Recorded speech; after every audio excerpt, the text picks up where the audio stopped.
Jadi, kumpulan kami akan membincangkan 7 topik daripada teori ini, iaitu pengenalan, masuk materialisme, sejarah materialisme barat, ciri-ciri materialisme, analisis data, kesan terhadap manusia masa kini dan juga impak teori materialisme barat terhadap manusia.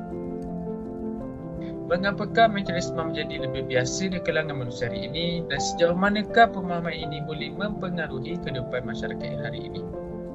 Kajian ini berkisar tentang teori materialisme barat dan pengaruhnya terhadap manusia moden. Dan kita juga dapat mengetahui sejauh mana teori kefahaman ini mempengaruhi manusia pada hari ini. Sedar atau tidak, fahaman ini sudah mula diserap dan sebati dalam kehidupan seharian manusia hari ini. Materialisme. Apakah yang dimaksudkan dengan materialisme? Materialisme bermaksud suatu fahaman atau falsafah yang berpegang teguh kepada sesuatu perkara yang benar mestilah dalam bentuk berjirim dan nyata. Dari segi Dewan Bahasa dan Pustaka, materialisme bermaksud suatu fahaman atau falsafah yang mempercayai bahawa hanya benda lah yang menyebabkan adanya dan terjadinya segala sesuatu di dunia ini, atau erti kata lain yang lebih mudah untuk kita fahami iaitu kebendaan.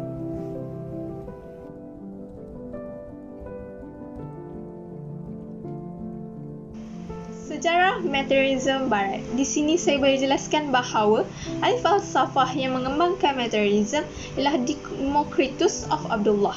Ahli falsafah barat yang pertama memeluk materialisme ialah Thomas Hobbes. Para saintis barat yang percaya kepada materialisme cuba menjelaskan secara sistem semula jadi termasuk manusia dari satu mekanisme atau perspektif material. Ahli falsafah Perancis pada abad yang ke-17 iaitu René Descartes mengatakan bahawa semua haiwan adalah manusia yang lengkap, tetapi manusia berbeza dari haiwan kerana mereka mempunyai jiwa. Ini boleh dijelaskan lagi pada abad yang ke-18 dan yang ke-19 apabila ia telah memasuki istilah yang lebih radikal malah mempunyai kesan yang lebih besar terhadap perkembangan sains dan tamadun barat moden.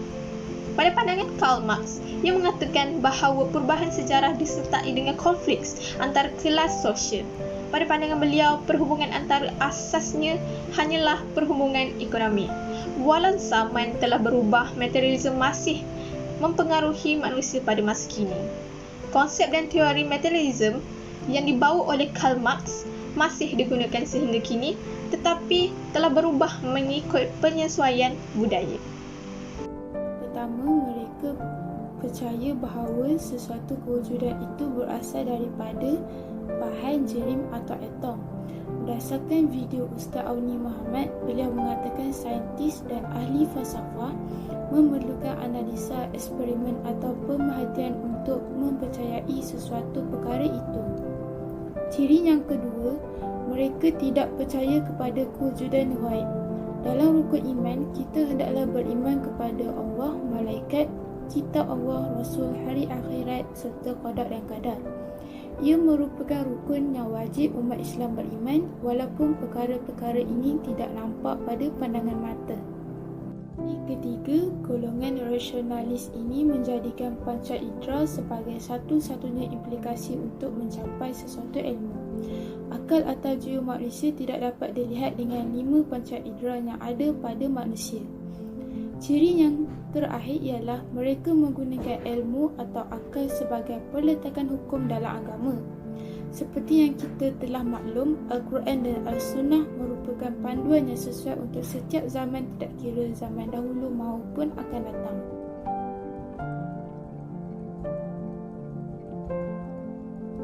Seterusnya kita akan ke bahagian analisis data. Kami telah membuat satu Google Form untuk menjalankan kajian berkaitan pengetahuan orang sekeliling tentang materialisme serta kesannya. Seramai 80 orang telah mengisi form ini. Untuk soalan pertama, iaitu saya suka hidup dalam kemewahan dan keselesaan, itu adalah matlamat hidup saya. Seramai 43 orang telah memilih normal, iaitu skala 2. Untuk soalan kedua, kehidupan saya akan menjadi jauh lebih baik jika saya mempunyai harta yang saya perlukan. Seramai 38 orang telah memilih skala 3, iaitu sangat setuju. Untuk soalan yang ketiga, suka melakukan perkara yang menarik supaya dapat perhatian orang lain, seramai 45 orang telah memilih tidak setuju, iaitu skala 1. Untuk soalan keempat, saya mendapat satu kepuasan apabila membeli belah walaupun membeli barangan yang tidak diperlukan. Seramai 35 orang memilih normal, iaitu skala 2. Soalan kelima, saya memahami definisi materialisme. Seramai 51 orang telah memilih sangat setuju, iaitu skala 3. Untuk soalan keenam, saya bangga dengan pencapaian saya seperti harta pangkat dan kejayaan. Seramai 39 orang telah memilih skala 2. Soalan ketujuh, saya mencari penyelesaian sesuatu masalah dengan mengikut kepercayaan, norma, adat masyarakat dan agama. Seramai 46 orang memilih sangat setuju. Dan akhir sekali, soalan ke-8, iaitu saya suka melakukan hal peribadi sendirian tanpa memerlukan bantuan orang lain. Seramai 38 orang telah memilih skala 2, iaitu normal.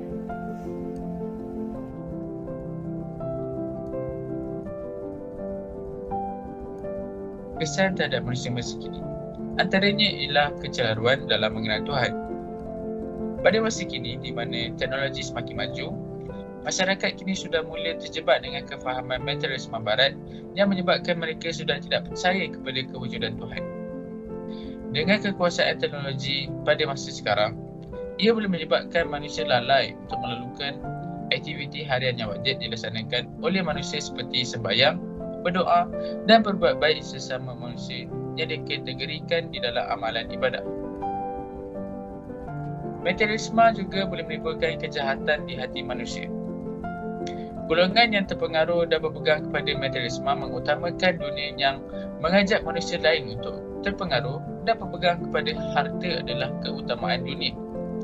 Disebabkan perkara ini, kebedaan dan kekayaan menjadi kayu ukur kepada setiap tindakan yang diambil. Jadi sifat mulia di antara hubungan sesama manusia, ia hanya nilai kebedaan.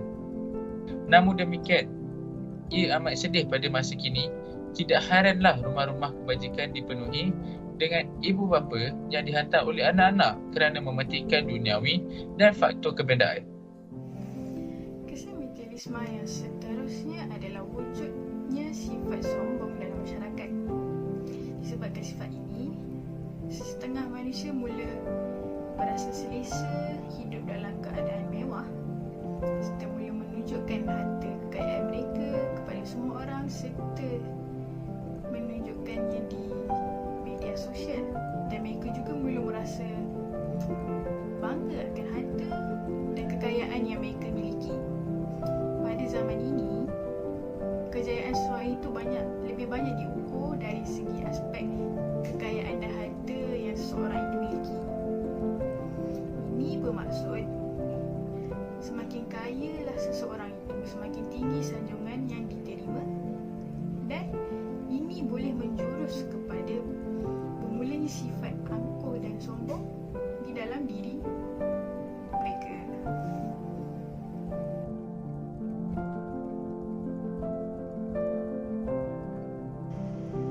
Kesan materialisme menyebabkan seseorang individu tidak merasa bahagia. Hal ini boleh dijelaskan lagi apabila materialisme ini merupakan fahaman yang mempercayai bahawa hanya kebendaan yang menyebabkan ada dan terjadinya sesuatu di dalam dunia ini. Wang, harta, kedudukan dan populariti itu adalah keutamaan bagi mereka. Mereka menginginkan semuanya dalam keadaan yang terbaik sekali, seperti memiliki telefon bimbit yang terkini maupun kereta yang mewah tanpa mengukur baju di badan sendiri. Kesannya mereka lebih cenderung untuk merasa tertekan atau tidak berpuas hati dengan kehidupan mereka. Kurang rasa bersyukur dan mudah rasa gelisah. Itu yang tertulis dalam jurnal Personality and Individual Difference yang menjelaskan bahawa orang yang materialistik ini kurang rasa bersyukur dengan apa yang mereka miliki. Akibatnya, kebahagiaan yang mereka cuba miliki ini adalah untuk mengatasi atau mengimbangi rasa ketidakbahagiaan yang mereka lalui. Terorisme barat membawa kepada kegagalan nilai-nilai agama dalam kehidupan. Teori ini banyak mempengaruhi kerohanian manusia pada zaman serba canggih ini. Pada masa kini, manusia mementingkan harta, pangkat dan kejayaan dunia semata-mata. Contohnya dalam bidang pekerjaan banyak berlaku aktiviti rasuah. Ini berlaku disebabkan seseorang itu ingin kenaikan pangkat secara pantas atau seseorang itu ingin menutup kesalahan daripada majikan. Dalam masa yang sama, bebanan atau masalah di tempat kerja boleh membawa kepada perbuatan membunuh diri. Berdasarkan berita harian, World Health Organization menunjukkan statistik kes bunuh diri di dunia setiap tahun adalah nisbah seorang pada setiap 40 saat. Lazimnya manusia mencari sesuatu untuk melupakan masalah yang dihadapi. Contohnya dengan mengambil minuman keras, pil tidur, dadah, aktiviti hiburan dan sebagainya. Aktiviti tidak bermuara ini boleh merosakkan nilai kehidupan seseorang.